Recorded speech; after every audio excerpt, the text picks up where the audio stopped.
Hey, welcome everybody. This is your boy Bob Rock, and this is the B Rock RC show. Drifters by a drifter.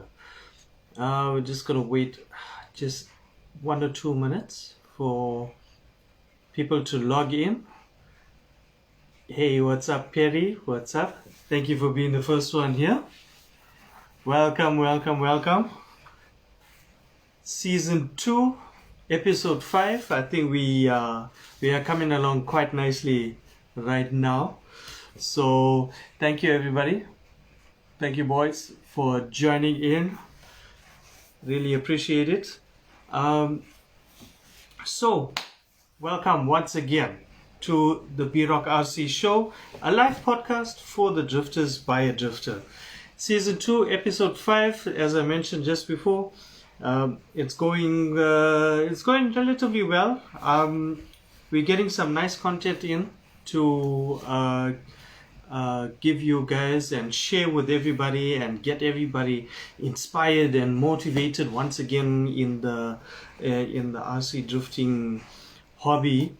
And given such tough times where people are on lockdown and we're losing that spark, or we maybe just need something to keep us going again.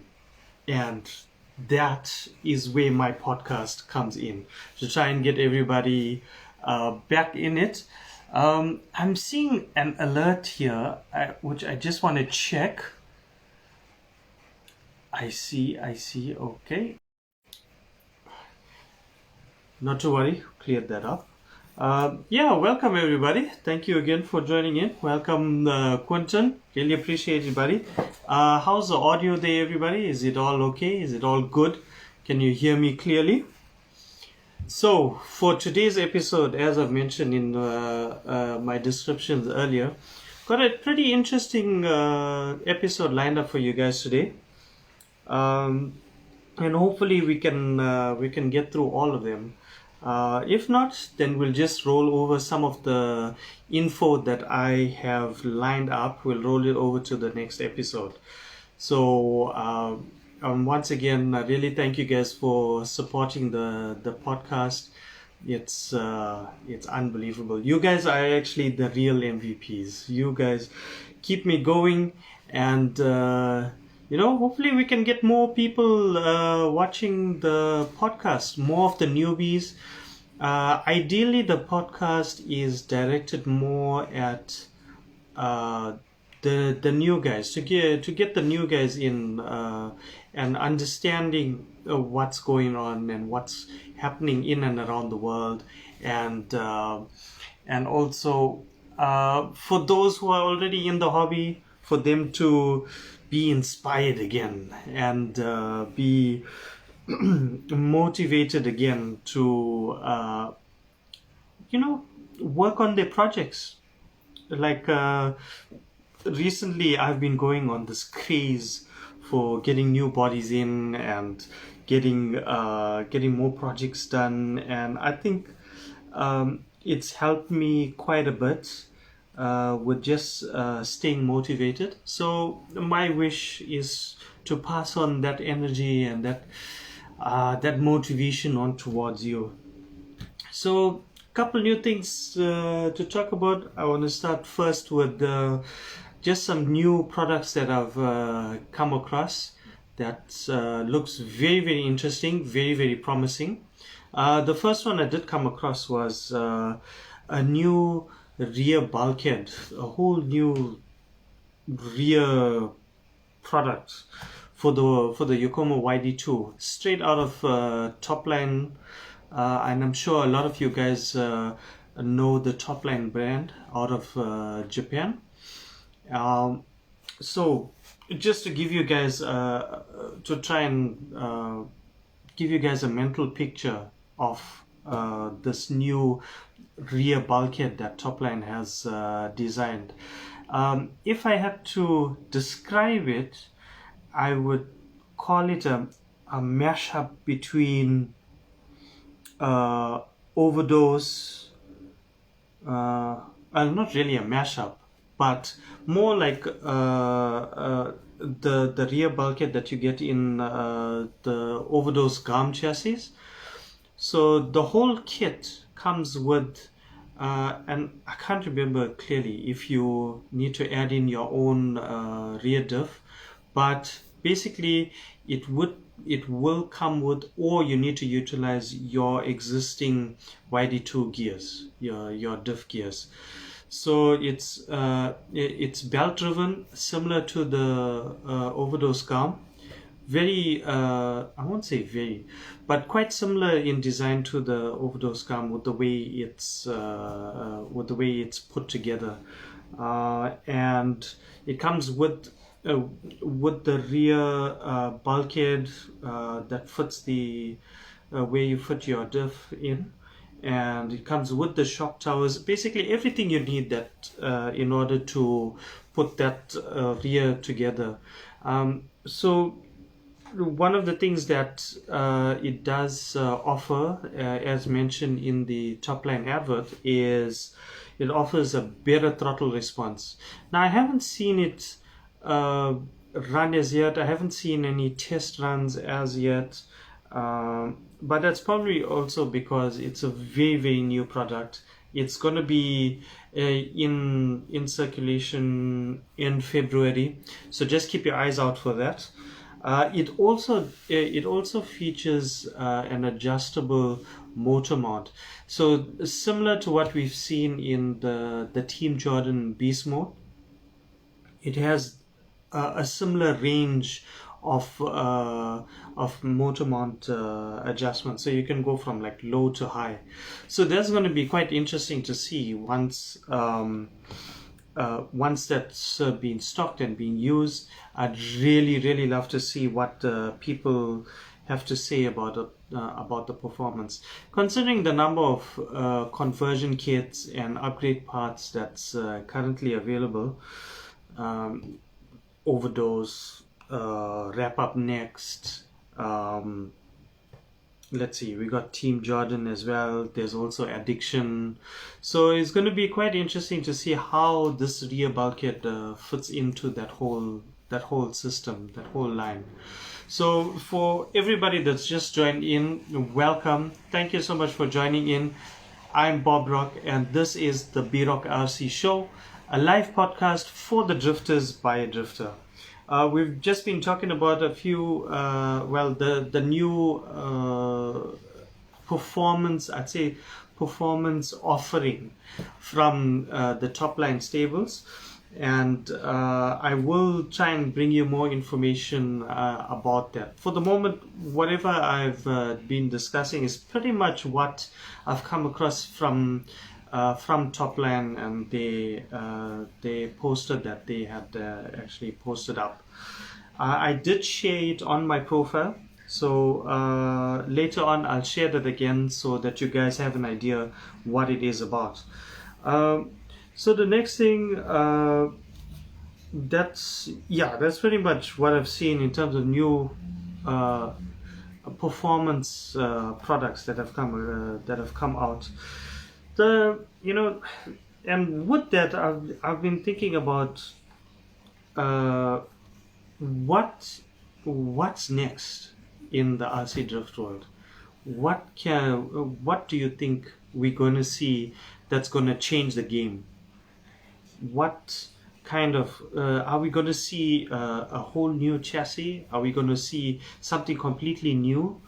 Are we going to see better performing parts, or are we going to see products that won't necessarily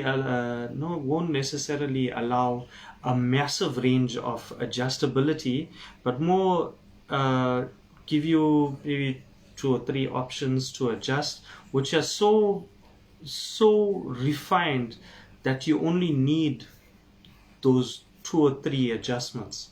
I wonder if that's what we're going to see. So what do you guys think? Let me know in the comments there what you guys think.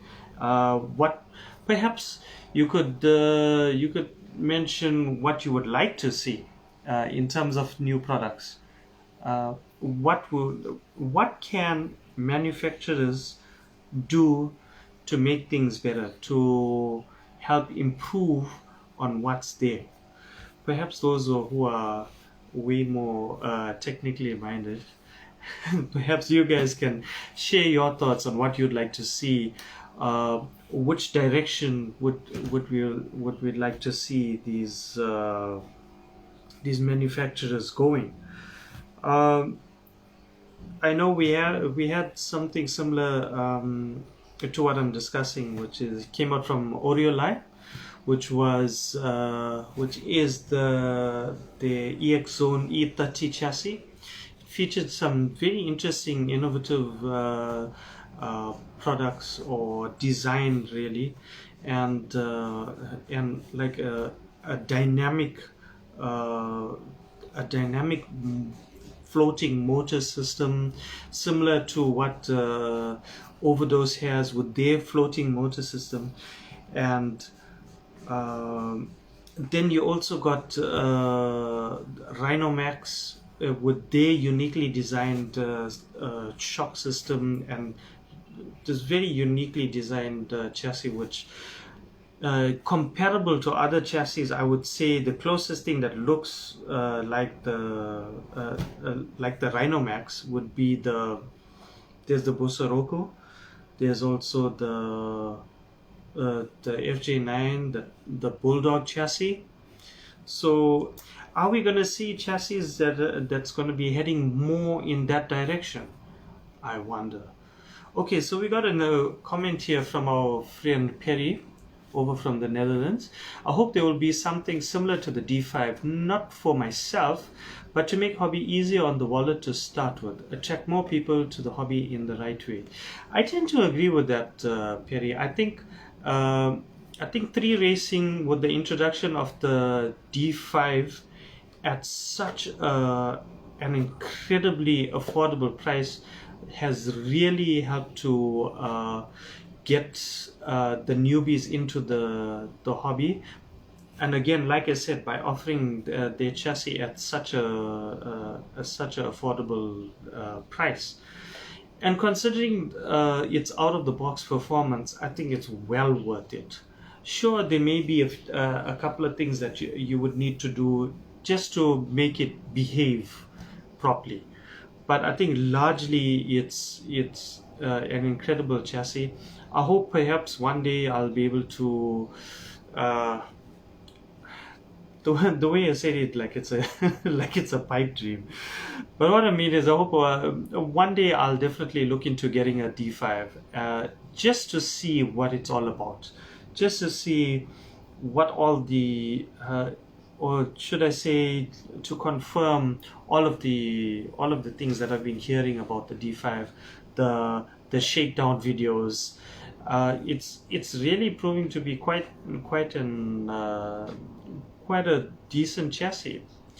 And as I mentioned in my earlier podcasts, 3 Racing will be stepping up the game.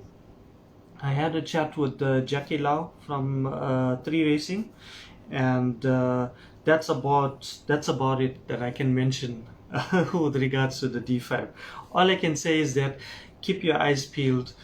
They are stepping up their game, and I think people who already own the D5 and those who are looking at the D5, you're going to be pleasantly surprised by what's by the future, by 3 Racing's future plans.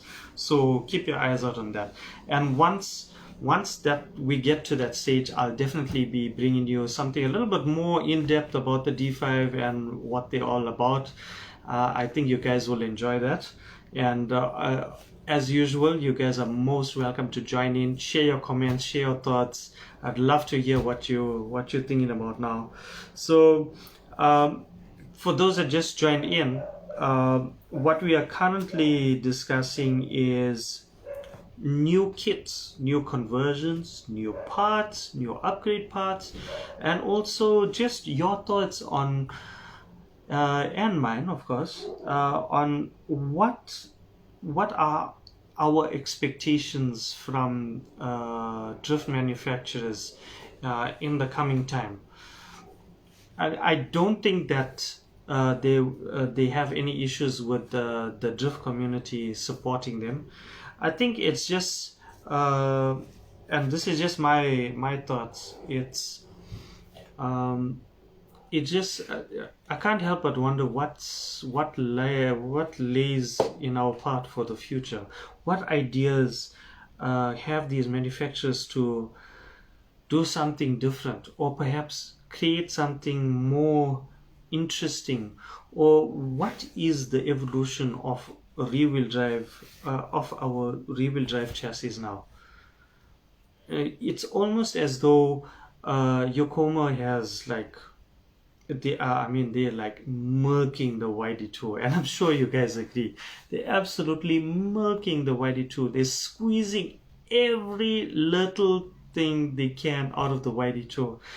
And I think that because it's such a well-established brand, and the YD2 has really cemented itself as a brilliant, easy to work with, high-performing chassis that's able to work for beginners right up to pro level. Hey Stefan, hey guys. Yeah, and I have to wonder, I have to ask, like, what's next from them?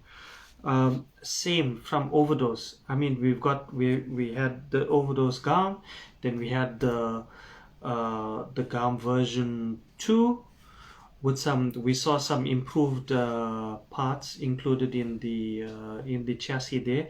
And as we all know, Yodo-san, he's always looking to develop his products. He's always researching, always in the R&D. So it's going to be interesting to see what comes out of Overdose next. Okay, so Jordan joins us from Scale Science all the way in the US. Thank you again, buddy, for joining us. Really, really appreciate it. Okay, he says, let me go back. I'd like to see a big name US brand take on a ready-to-run model that isn't rear-wheel drive. I think you make a very good point there. Hey, Cisco, thank you for joining in, buddy. Really appreciate it. So Jordan, just to comment a little bit on what you said about there being a big brand from the US creating a ready-to-run kit. I genuinely think that the closest that you guys have come to that is a Super G with, I can't remember quite clearly, but I think it was called something like the CG1, something to that effect. A brilliantly well-designed chassis that looks absolutely incredible. It's just a little sad that due to whatever they had going on, they had to stop with that production. I know they had quite a few pre-orders going on, and whatever the case is, they had to put a halt on that, which is a shame, man, really, because that looked like something that was really, really going to change the game. Well, all good, Cisco. Hope all's well with you guys. Hope we get to drift soon. I'm so looking forward to that, man. I really, really hope we get to meet up soon and get back to drifting, man. I mean, that's what we're all about. Isn't that why we're here?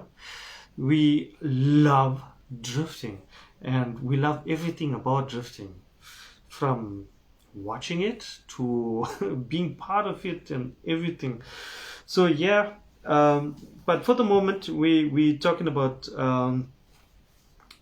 what are our expectations, or what are our thoughts for the future of RC drifting, and the future with these drift machines that we have at the moment. What can we expect? What are manufacturers thinking about to try and change the game?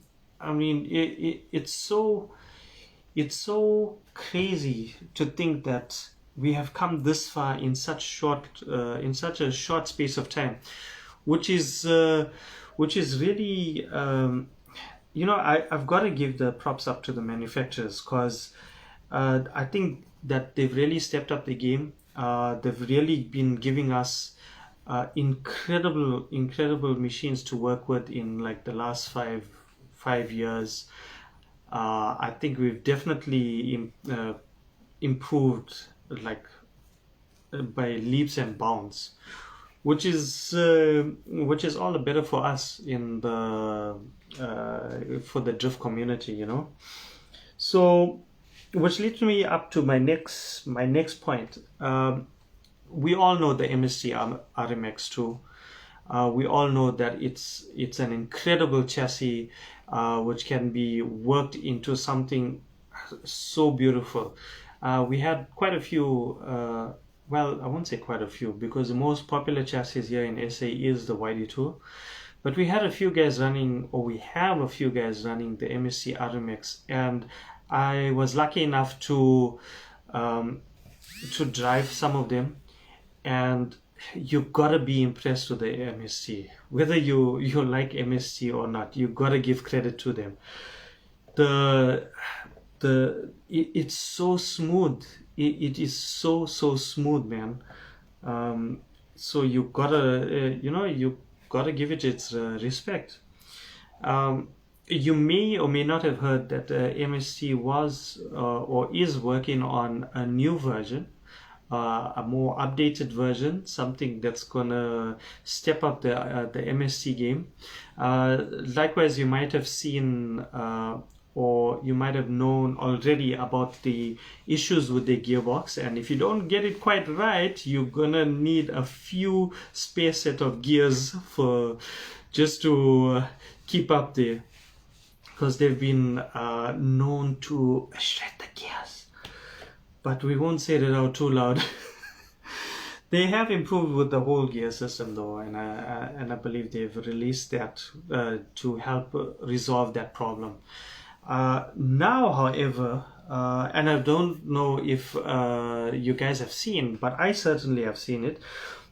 They've released some teaser pics about the MSC RMX 3, the KMW version. Now, the KMW version of the MST RMX in their range is unlike the older the MST, the FFX, or the other models, they came, or the MSO1. I know it's really old, but their high-end version was is known as the VIP versions. So that came with your SSG or your carbon fiber plates, full aluminium, beautiful looking machines. So with the MST RMX, they came out with the RMX 2 KMW, which was a limited edition chassis. So now with the MST RMX 3, they released some teaser pics in a KMW version. So I think that's going to be one to look at as well. I'm waiting to see some of the shakedown videos from that of the KMW version. So I think with the way they're going, I think it's gonna be another game changer, or should I say, it's gonna definitely make the game a lot more interesting. It's gonna pick up the MST name a bit more once again. And the reason I say it's gonna pick up the game is largely because we don't have a massive MST following here in SA, or users, really, to be more specific. There's not a lot of guys that use the MST here, but whoever had used it previously, or whoever has that MST in the position, all of them agree that it can be quite a formidable chassis. So be sure to keep your eyes out for the MST RMX 3 KMW, which to be honest, I'm not sure when it's going to be released, but when it is, I'll definitely be bringing you more information about that.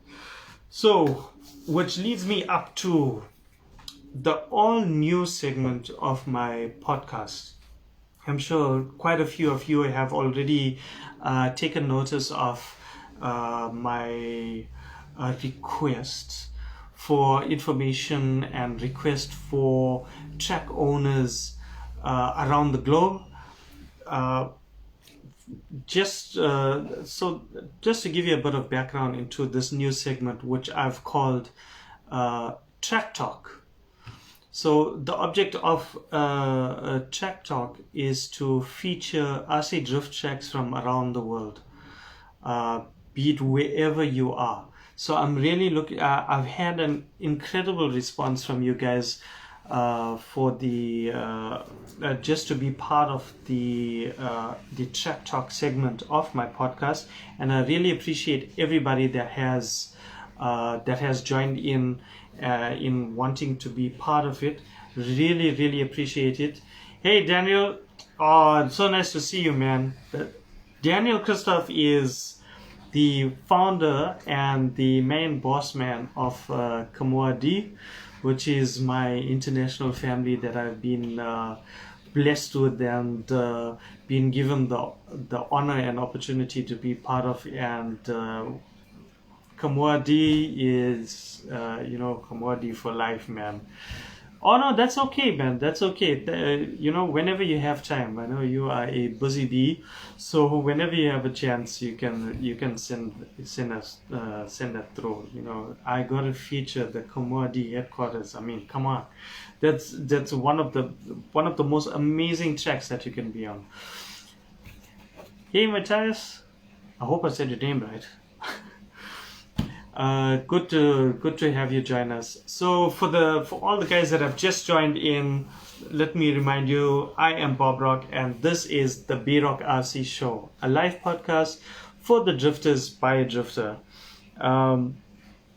So we've been having a chat about some new RC products that have hit the market, things like the new belt drive system plus rear bulkhead, shock tower kind of thing from Topline. I've shared the post on my I will send you a message and I will ask you for the audio a little later. Then you can tell me exactly how to pronounce your name. If there's anything that I hate doing, I absolutely hate butchering names. So ideally I'd love to hear how you correctly pronounce your names, but we'll get to that. So right now we are on the Track Talk segment where we feature RC drift tracks from around the world. Now I know I would have preferred to be showing you pictures and some videos and stuff, but just be a little bit more patient with me. I'm almost set up with my system to give you a much better podcast, so I can bring in visuals for you to have a look at, and also we'll just give it a bit more context and a bit more depth in the podcast, so you guys know exactly what I'm talking about. But for the moment, and I'm sure you guys have seen my post earlier, for the first segment I would like to talk about my home track for my club, the East Coast RC Drift Club. The track is called the Ryujin Drift Circuit. So we are based in Durban, South Africa. It's part of it's on a property where we share premises with the Wanderers Bowling Club. They've been very generous and very kind enough to offer us a place to put up our track, and I'm sure you guys have seen the pictures there. Shoot, I just went blank, absolutely blank for a second. Okay, I'm back. So just to give you guys a bit of history into the track, it was started off, the club was started off by myself and a very good friend of mine, Llewellyn. Here in Durban at the time that we started the club, there was no RC drifting. It was just something that maybe a few guys sporadically had used to watch or take notice of, but no one actually came together to make it happen. So myself together with him, we managed to find each other on a local forum called 110, and got together, met up, and that's how it started.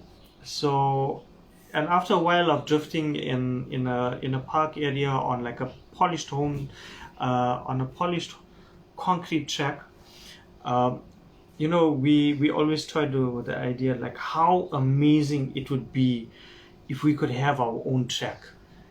And for a little while it remained a dream, and then as we managed to get a few more members in, things fell into place and we managed to find premises. So we all came together, we put our own funds together, and we managed to get our track built, which is what I had, the picture that you have seen. Hey Daniel, yes, it's an amazing home track.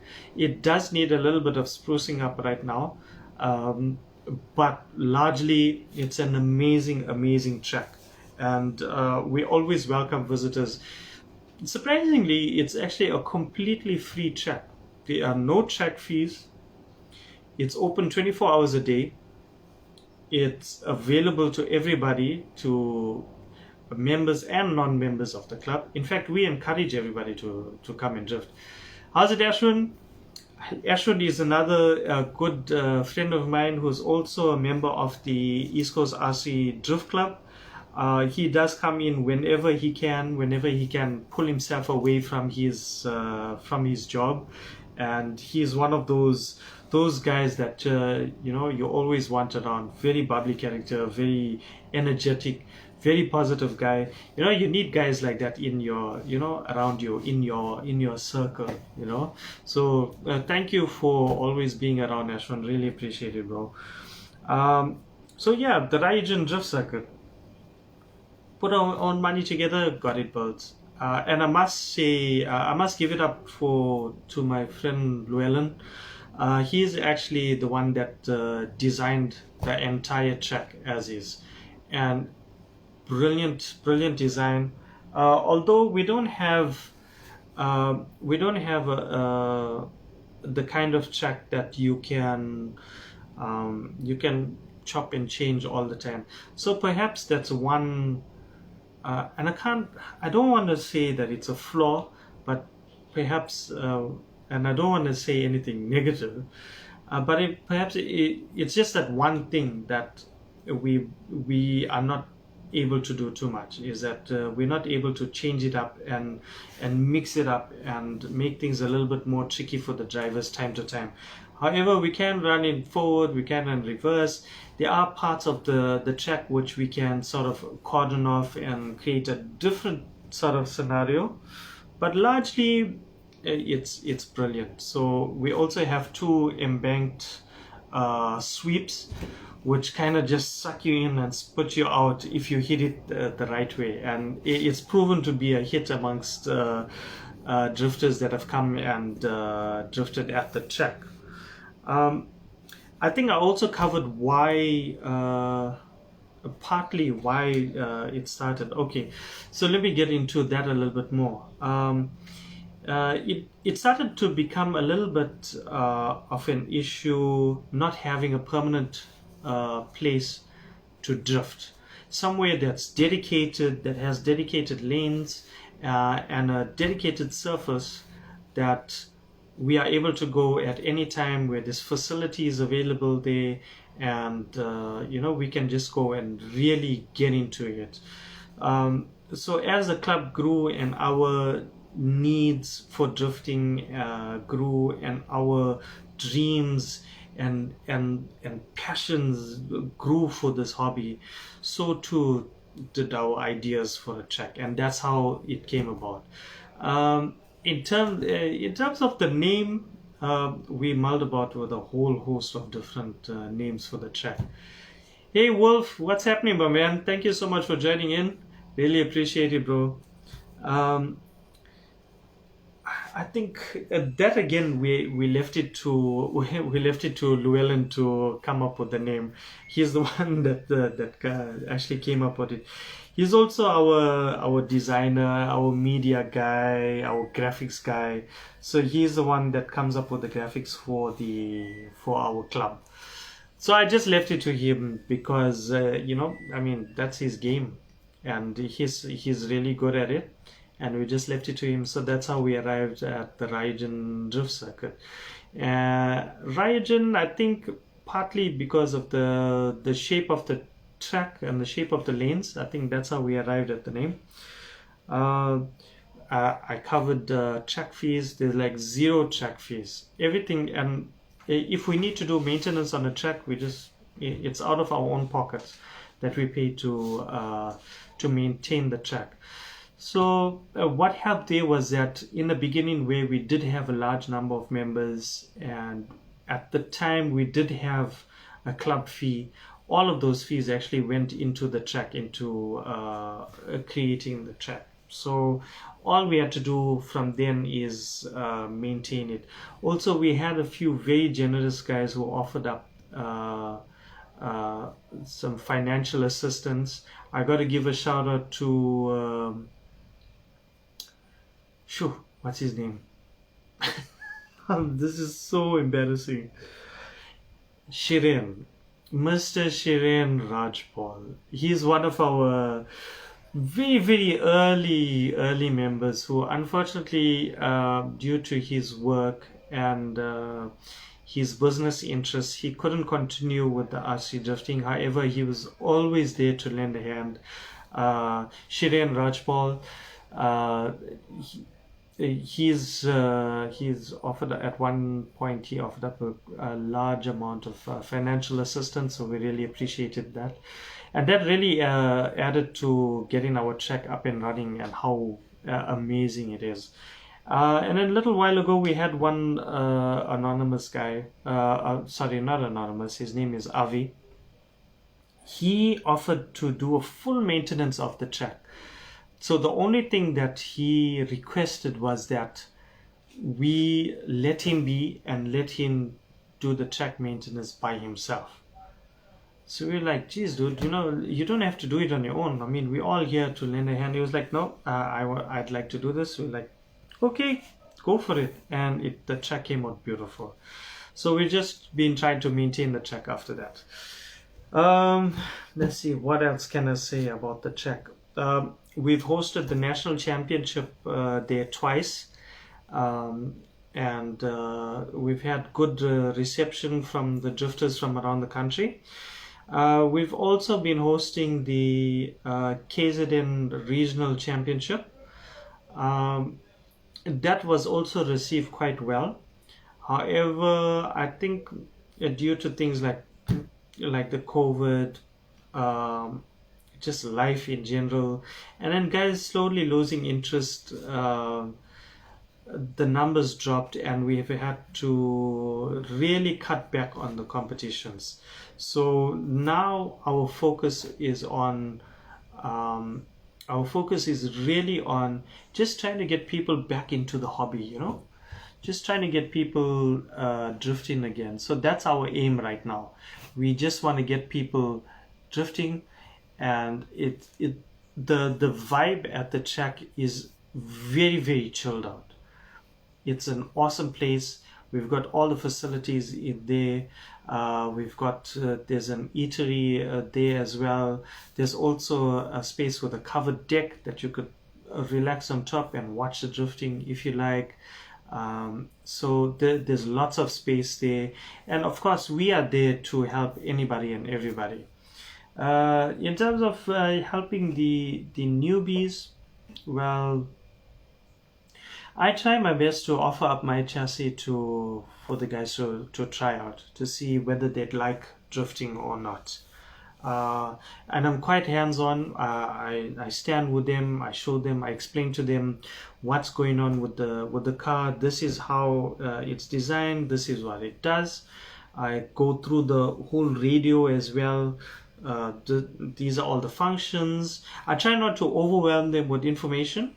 Just give them just enough to say, okay, right here, here you can have a go with my personal car, and then just take it easy on the throttle. And so far it's helped. We had a few guys join in.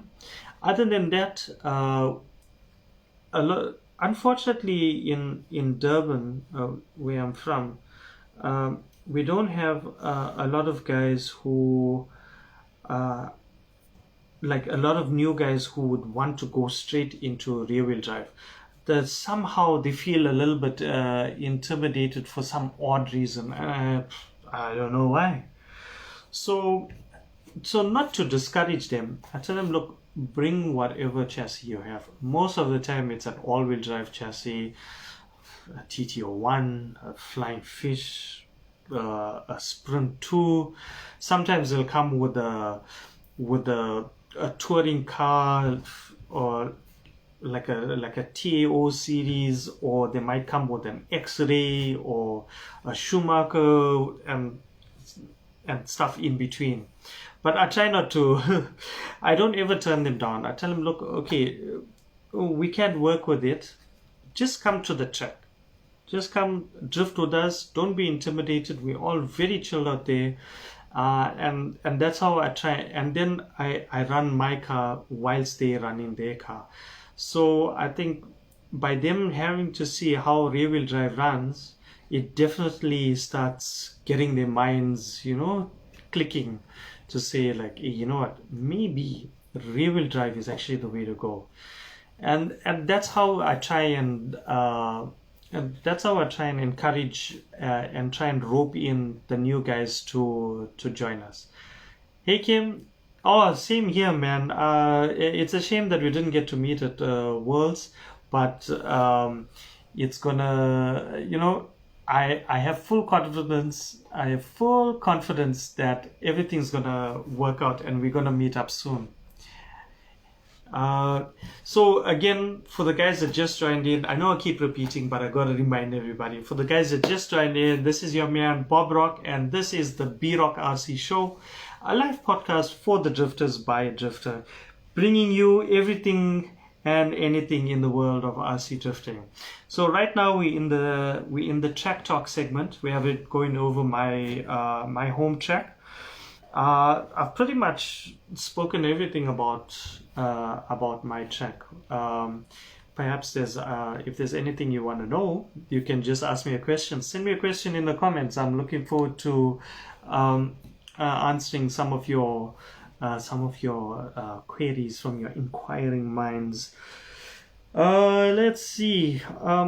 Okay, for the competitions, our rules and judging was largely based on the rules that were set for our national championship, which is in turn modified from the world's rules.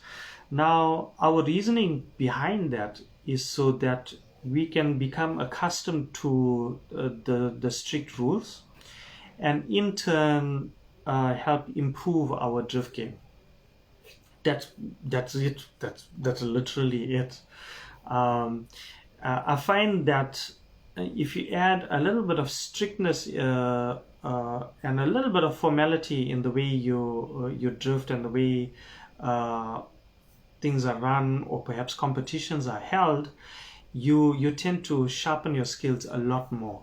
So, and it takes all sorts of people to make the world. So you get people who love competitions, who are very, I don't want to say aggressive, but competitive, very competitive, and they want to run in a certain way. It suits them perfectly.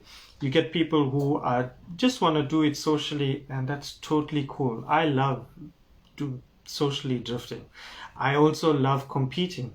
I also like to be competitive. So I really enjoy both spectrums of the drifting there. And again, largely that's the reason why we run those rules, is just to try and get everybody to the same sort of level, and try and become accustomed to like what's going on overseas, that kind of thing. I was going to say something. Yes. And I think this is something that perhaps the new guys can learn from. sometimes we find that competitive RC drifting can be a bit overwhelming, can be a bit much. But there's also a lot of wisdom behind running competition or competitive RC drifting. Competitive RC drifting is a whole different ballgame to being out there on the track with your friends. You tend to focus a lot more, and you definitely raise your skill level exponentially the more you compete. It's just we gotta draw the line between being competitive at a competition and being competitive when just socially drifting amongst your friends. So you gotta strike that balance. You gotta watch yourself that you don't overstep that line where you become too competitive with, like, every time you go out on the track. There's nothing wrong with being competitive. I think that you just got to know when to push it, when to push that line, But yeah, if there's anything that I've noticed, it's competitive drifting. Competitive drifting really ups your skills by a hell of a lot as compared to socially drifting. Not that there's anything wrong with socially drifting by itself, and I'm not in any way saying that you can't pick up your skill level through just having a blast. All I'm saying is that from my experience, I've found that when you drift competitively, you get better a whole lot quicker. I don't know, what do you guys think? Let me know in the comments whether you guys feel the same, or how do you guys feel about it? And yeah, I think that's pretty much it about my home track here in Durban, South Africa.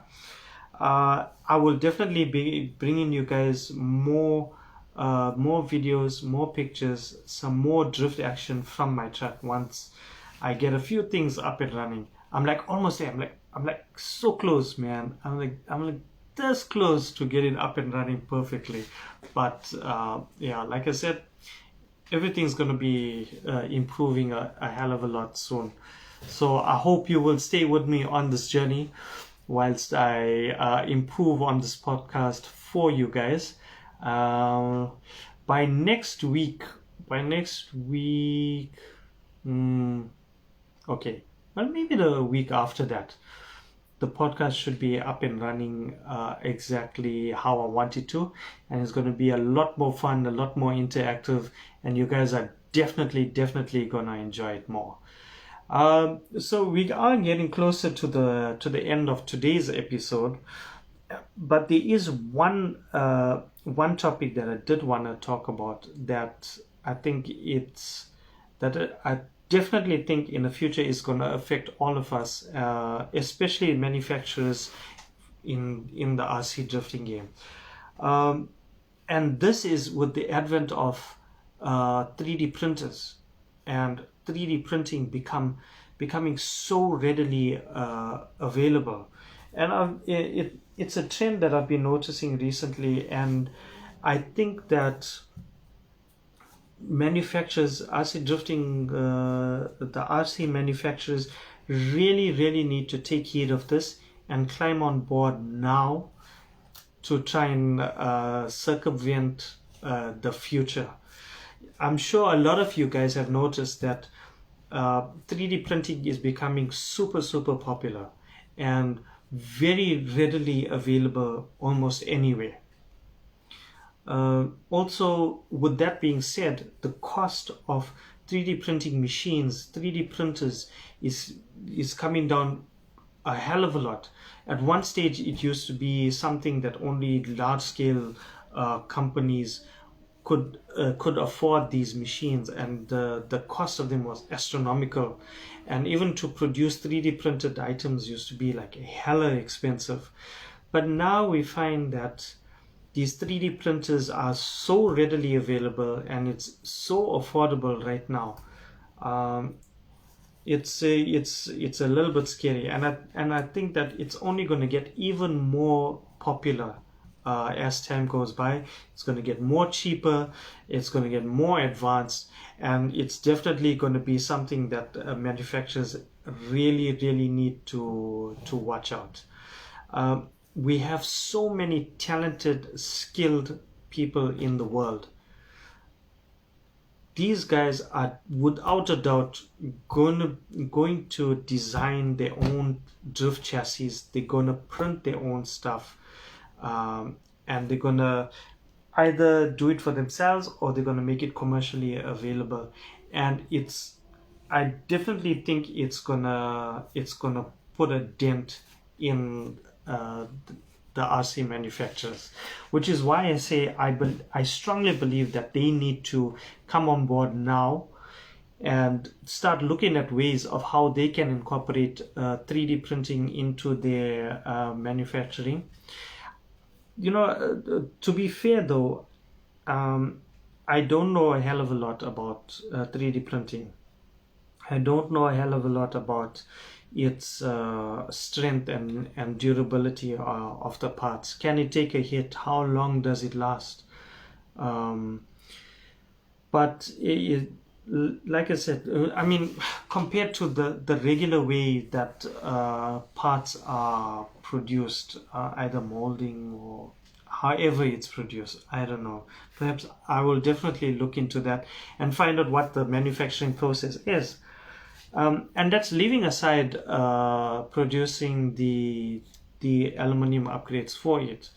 But if people are going to start producing their own drift chassis at either half or like a third of the price of a drift chassis from an established manufacturer, I think that it's going to be a problem.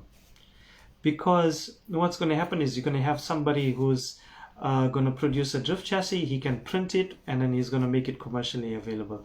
Or he's going to design a whole chassis, and then he's going to sell the design or sell the 3D files to the public so that they can produce their own chassis. And where does that leave manufacturers?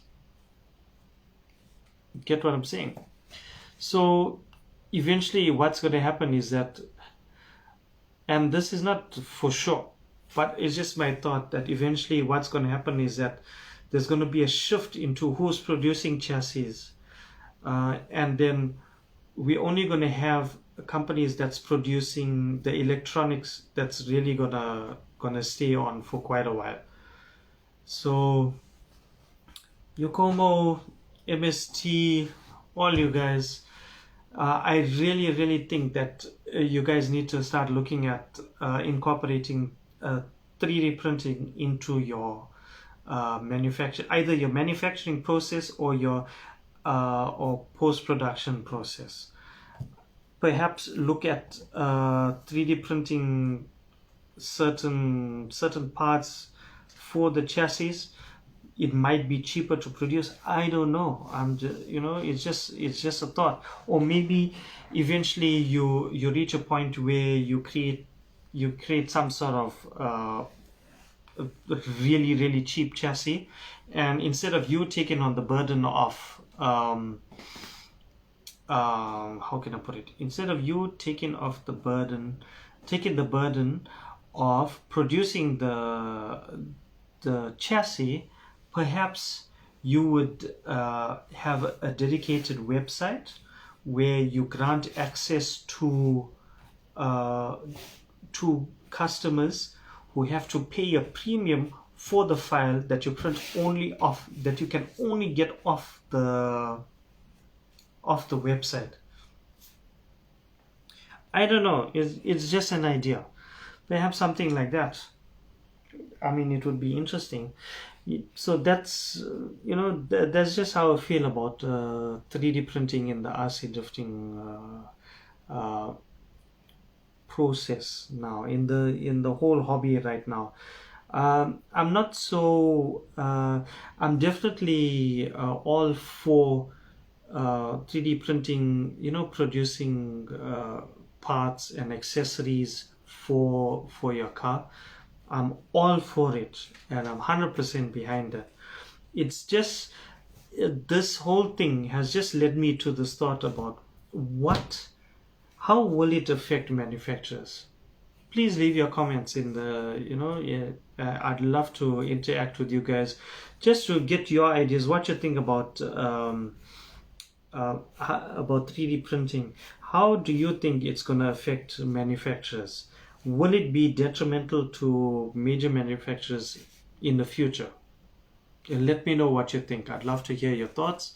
Let's see what you guys think. I mean, I've told you what I think about it, but I'd love to hear from the public, from guys in the community. What do you guys think? So my concerns, and just to recap, my concerns about it is more in the lines of 3D chassis being produced by everybody, because of the fact that 3D printers are becoming more and more affordable and more readily available. I just think that there may be a situation where more people are going to be producing their own chassis instead of buying chassis from a major manufacturer. I don't know what you guys think. Do you also share the same sentiments? Do you also share the same feelings? Have you given it any thought about 3D printing? I'd really love to know. And yeah, that sort of rounds out today's episode of the B-Rock RC show. There is one more thing that actually did come to mind about new chassis. I know D-Like is working on something new there. I can't recall the name. I should have written it down really. But yeah, I know D-Like is working on something new. So it's going to be interesting to see what they are going to come up with. Very interesting. Okay, so we got some comments here. Thank goodness. I'm sure you guys are tired of hearing my own voice. Let's hear my own thoughts. So let's see what guys have to say. Okay, so we got Perry says, as long as industrial quality printing isn't available to the public, I'm not too sure if it will affect the manufacturer. You can't print carbon or aluminium on an affordable level. 110%. Absolutely agree. And I must admit, it's something that I haven't thought about. I didn't think on the industrial 3D printing process. I was thinking more on the end user, small time manufacturing. But yes, you did bring up a very good point. Okay, and then Kim says, I think it'll be cheaper for the companies and for us buyers. You know, I agree, and I think with the advent of 3D printing, I think that the process may definitely become cheaper for the manufacturer to produce some parts. My only concern is that there's going to be a bit of R&D into the quality of the parts, and then that versus the cost. So what does it actually cost to produce a high quality 3D printed part, and then the size of the part versus the cost, and then to produce an X amount of that high quality part. Is it going to be cheaper to do that, or is it going to be cheaper to produce it in the conventional way? And then I suppose if we dive a little bit deeper into it, then you got to look at, okay, if we're going to go the industrial printing process, how are we going to, can we recover that amount that they're going to spend? And then what about the existing machinery, existing equipment? What happens to that? Do they simply then, or do they phase it out? Because I'm sure some of these guys have put in a huge amount of money into into their machinery. So like I said, now, does that mean that those machines just become redundant like overnight, or do we phase it out? How would it work? So I think that's I think that would make for an interesting conversation in another podcast.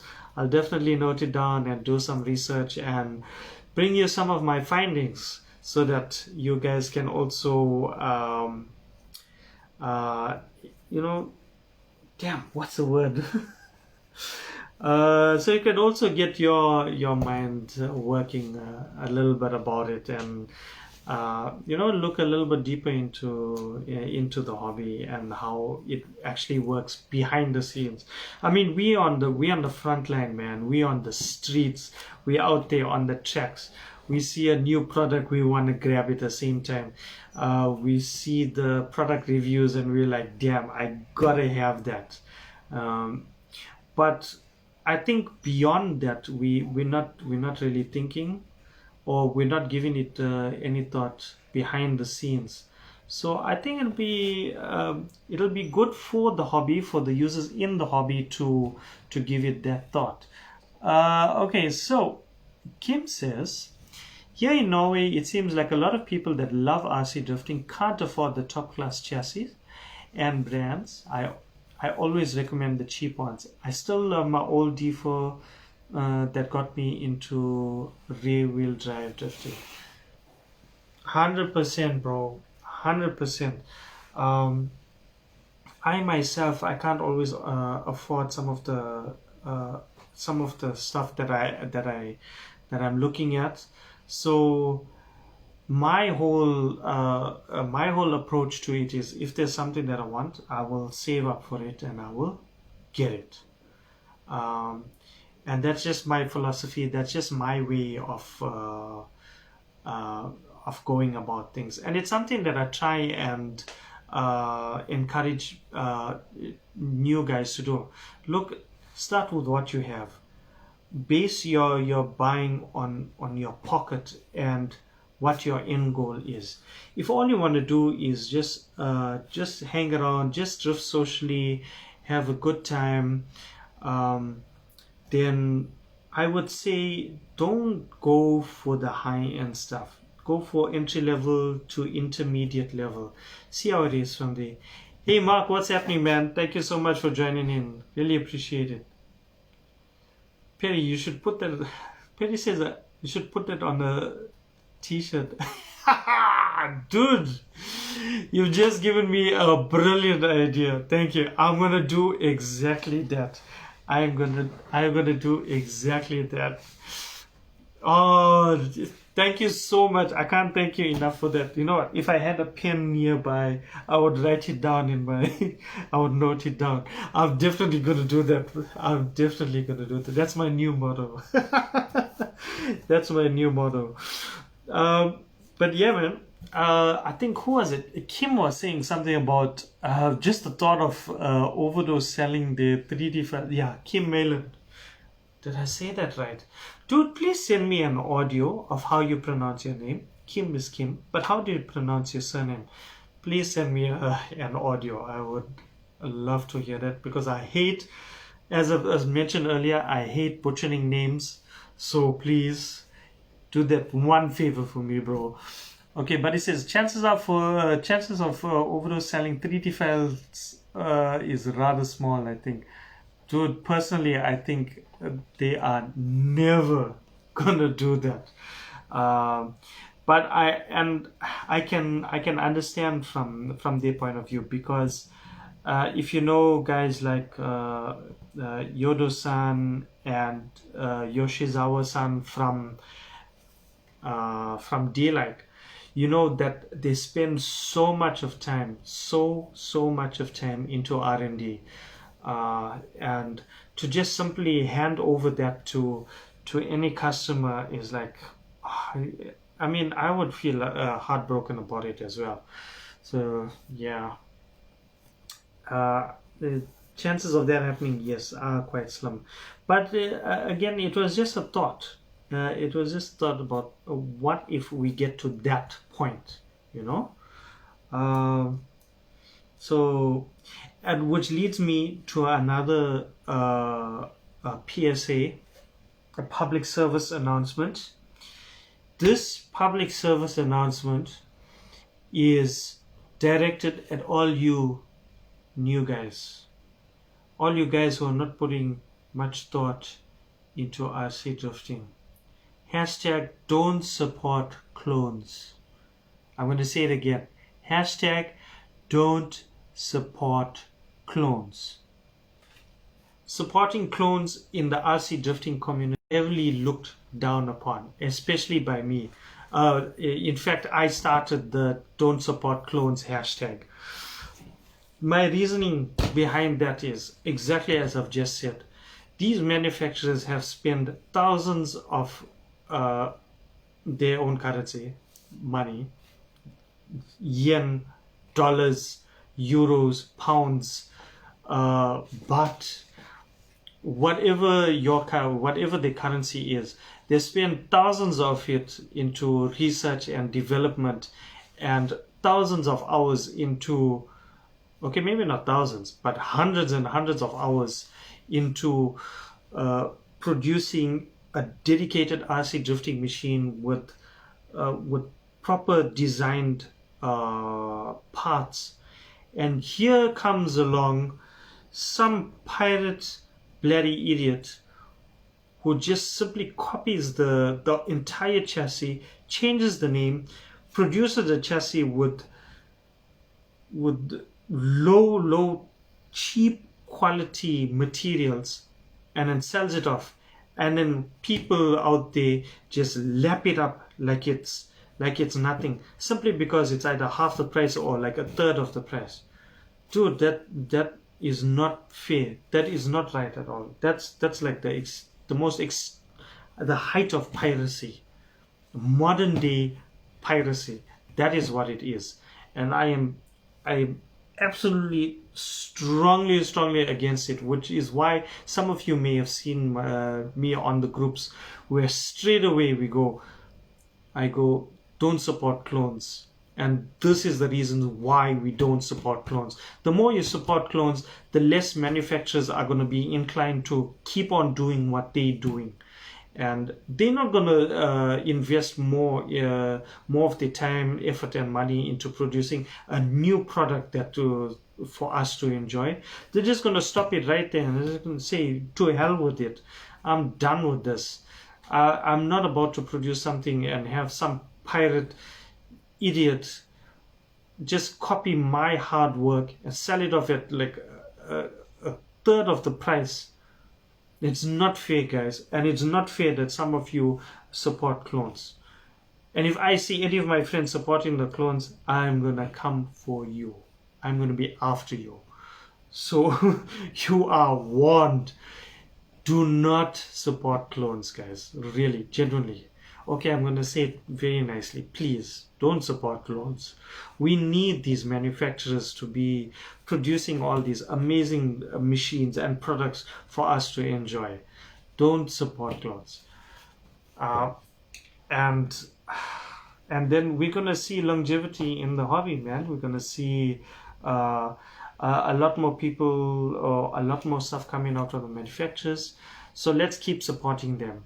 Once again, support your local track, support your local hobby shop. Hashtag local is lekker. Don't ever forget that. Now more than ever, your local stores, your local hobby shops need you. Your local tracks need you in order to keep the track open so that you are able to enjoy this amazing hobby that you love. It's not fun drifting by yourself at home. It's not fun having a 3 meter by 3 meter size space in order for you to drift. It's not fun at all. We need a track. RC drifting is a social hobby. It's a social sport. It not only is it a lot of fun, but it brings everybody together, and together we can have fun, you know. So always support your local hobby shop, support your local track, so that you see them in the future, and so that there's something for generations that come after us. There's something there for them to also enjoy, and we can then share all our memories, share all our knowledge, and and in our much older age, having the newer generation, we go on the track and we still whoop their ass, you know. So, you know, support your locals, man. Okay, so I know, or some of you guys know, in my earlier podcasts, I introduced a couple of new words from my native, the native language here, and our official languages here. So you guys know lekker. I've been speaking about that. Local is lekker. Lekker being meaning something that's good, that's awesome, that's fantastic, and everything that's good. All of those things.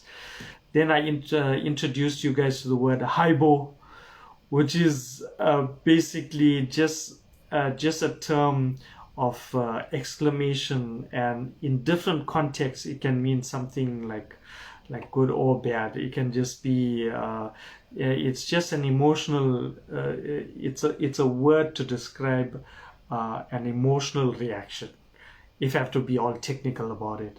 So haibo, I'm sure you guys know about that. I haven't thought of anything, any new words yet, but I will think of something and introduce that to you guys in the next episode. So for next week's episode, I'll just give you a little glimpse into next week's track talk. We are definitely gonna go overseas. We're definitely gonna get one of the do a feature on one of the tracks from overseas. At first, I wanted to just start doing these track features from one side of the globe and then work myself way around. So like today, I started in SA, so I wanted to start here, then go to the west, and then work myself all the way through to the east. So I was gonna go in the US, and then to UK, travel through the Europe, into Russia, all those countries, come down towards the island countries, start going down towards obviously Japan, and then come round myself through New Zealand, Australia, and then come back to SA. However, I've been receiving participation from everybody in different orders. So I think perhaps it would be better if I mixed it up that way. So next week I will be featuring one of my favorite tracks from Japan, which is RCC. If you guys, some of you may know about RCC and some of you may not, but join us next week for next week's episode when we feature the RCC from Japan. It's going to be a very, very interesting track talk. The track owner is a very, very good friend of mine. And she's an amazing person. She's also been helping me learn a little bit of Japanese. So I will be speaking a little bit of Japanese, which is going to be so hilarious. And I hope I don't butcher it too much. But yeah, I think you guys are definitely going to enjoy that next week's track talk. For the guys that also haven't responded yet, or maybe there's a lot of track owners that haven't seen my request for their participation in the track talk. If you guys do happen to come across them and come into contact with them, please help me by asking them if they wouldn't mind participating or having their track featured on my podcast. I'll provide all of the questionnaires, the info, whatever I would like them to answer, and it'll be pretty cool. I have a few tracks in the US that have responded. Thank you guys once again, really appreciate it. I haven't had any response from tracks in Canada. I'm not even sure if there's any tracks in Canada. Hey Steve, how you doing, my man? Good to see you join me on the podcast. So for the guys that don't know Steve, he's one of the East Coast RC drift crew members. He was such a dedicated RC drifter, and we'd hit the track all of the time. He's been one of the pillars of Team ECDC, and I could always depend on him to have him around. But unfortunately for us, he's moved to the US to be with his family. We miss him dearly, but I'm happy that he's still keeping in with the RC drifting, and we always keep in touch. So thank you for that, bro. Perry, FRC is in Vancouver. Oh, okay. I'll pop him a message and I'll ask him if he's interested in joining in or participating. Let's see. There's that. I did contact Rafael, and I hope I'm saying his surname right. Rafael Monteiro from Brazil. I did send him a message asking him if he'd like to feature his track, but he hasn't gotten back to me as yet. And that's okay, because maybe he just doesn't want his track featured. Yeah, that's fine. That's okay. It's totally up to them. I'm just trying to bring bring awareness to all the different RC tracks from all over the world. I think it would it's very cool to see what people are doing from all over the world. How are they going about doing things? What's their track like?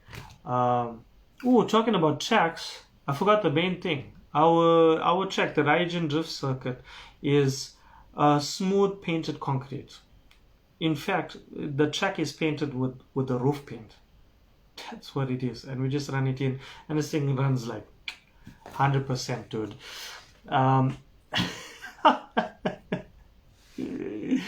Perry, you see what you did? You started this, guys. I'm gonna be producing 100% bro t-shirt. I'll let you know when it's ready, and if you feel like having a t-shirt, just give me a thumbs up when it's ready, and I'll let you know, and then we'll get the ball rolling. I think that's brilliant, Perry. That's absolutely brilliant. I'm gonna chat to you a lot more about that. Don't steal my ideas, people. It's mine. I'm gonna use it. Don't steal it. 100% Hyro. Now what? You're throwing in a spanner in the works here, Perry. Now I'm not sure which one to go with. Okay, but either way, we're gonna make this thing happen. Thank you, bro. Really appreciate it. Where was I? Yes, bringing awareness to tracks from all over the world, I think, is a fantastic thing for all of us. It helps inspire, motivate, and keep us going within the hobby. Also, it gives us some very nice ideas of if and when we wanna travel overseas and do a little drift tour. My dream trip would be Japan, and doing a trip to Japan and just tour all the drift tracks. I'd love to hit RCC, the D-Light track, the Iroha circuit, Tam Tam, Yatabe. I know there's a couple of others. I'm sure there's a couple others, but I can't quite remember that. Sheldon, what's happening, my man? Thank you for joining in. And for the guys that just joined in, welcome to my podcast, which is the B-Rock RC Show, a live podcast for the drifters by a drifter. Thank you all for watching it and joining in. I really, really appreciate it. You guys are awesome. You guys are the reason why I'm doing this and keeping me going. And I hope you will continue on supporting the show and joining in every time. We are on season 2. This is episode 5. And we're going to hit it the whole year round, man. Season 1 was an incredible season of podcasting. It was an audio-only podcast.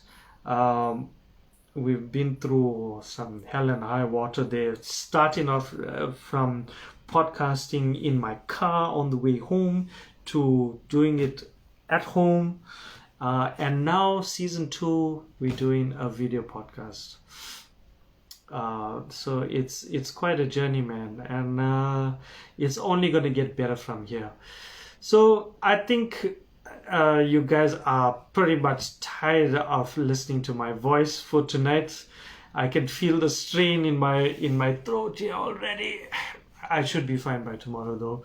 But yeah, just to remind the guys, please, if you can share the... It's a bit late to ask, but share the message. I'd love to feature a whole lot more drift tracks from around the world. I've got two from Japan. There's another another fantastic track that I'm going to be featuring in or from Japan.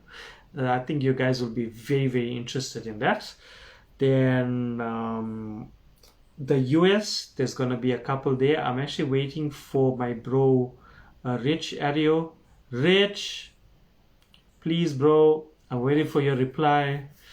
I'd love to I'm actually waiting to feature Dory Lounge, because the boys at Dory Lounge are like amazing bunch of guys. I've had the honor and privilege of meeting them at Worlds and drifting with them. And Rich, my man, in my eyes, you're like one of the giants in the RC drifting world, whether people acknowledge it or not. But to me, you are one of those giants, bro. So looking forward to hearing what your thoughts and your answers on Dory Lounge. I'm gonna hit up a few other guys, and like I said, I'd love to feature more tracks. So if you guys know more people with RC drift tracks, please get in touch with me. Send me a message, and I'll reply back the same time. I'd love to feature your RC drift track on my podcast under our new segment, Track Talk. Okay, Sheldon says, can you teach me how to get my Auto 322 spin? Bruh, if you only know. I can hook you up from a solid drift to a new motor to Wisefab, whatever you need, bruh. Whatever you need, I can hook you up. And I'm not just playing to that stereotype. Like I know somebody, but I genuinely do know people in the game. So yes. Guys, I think you guys have heard enough of me talk absolute nonsense. And I'm I'm actually genuinely appreciative to all you guys who join in to the podcast and watch, even if it's just a minute of the podcast. It really genuinely means a lot to me that you join in and support my podcast adventures and the B-Rock RC show. So lastly, before we close up the show, and this is a genuine request, please, from everybody, I need to know from you guys, should I start a page dedicated to the B-Rock RC show where everything's broadcast live to the show, to the page, from the page? Please let me know either in the comments or via messaging, whatever it is, or leave a message on my wall. If you want to WhatsApp me, just send me an inbox. I'll send you my number. Whatever it is, let me know. Would you guys, should I open up a page for the B-Rock RC show just dedicated to that? Let me know. I'll be waiting for your humble and kind response. So that's me for today's episode, guys. Your boy Bob Rock. This is the B-Rock RC show, a live podcast for the drifters. Till we meet again next week, same time, same place. Okay, cool. Sheldon's come with a reply. Yes, thank you, bro. I'll definitely be looking into that. Most likely I'll do that. It's been on my mind, but yeah. Let's get more responses. But yeah, I think that might be the way to go. Oh, geez, dude, Rudolph. I can't wait to do a feature on your track when I speak some Polish. So I'm going to leave my Polish for that episode. I have a fantastic teacher, wink wink, and he's going to help me. So that's the other thing I wanted to add. I really wanted it to be a surprise, but whatever, I'll say it now. So whichever country that I'm featuring at, I'm going to be speaking a little bit of that country's language. Just a little bit. Just enough to get by, and just enough so that it looks legit and it's not embarrassing. So watch out for that. Once again, this is your boy Bob Rock, and this is the B-Rock RC Show, a live podcast for the drifters by a drifter. This is me signing off. Hopefully I see all of you once again, same time, same place, 9:30 CAT, South African time on a Monday. Be safe, everybody. Take care. I definitely want to see you guys again, so please be safe out there.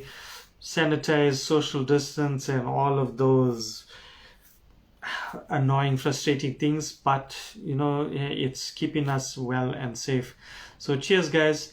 Stay safe. See you all next week. Peace.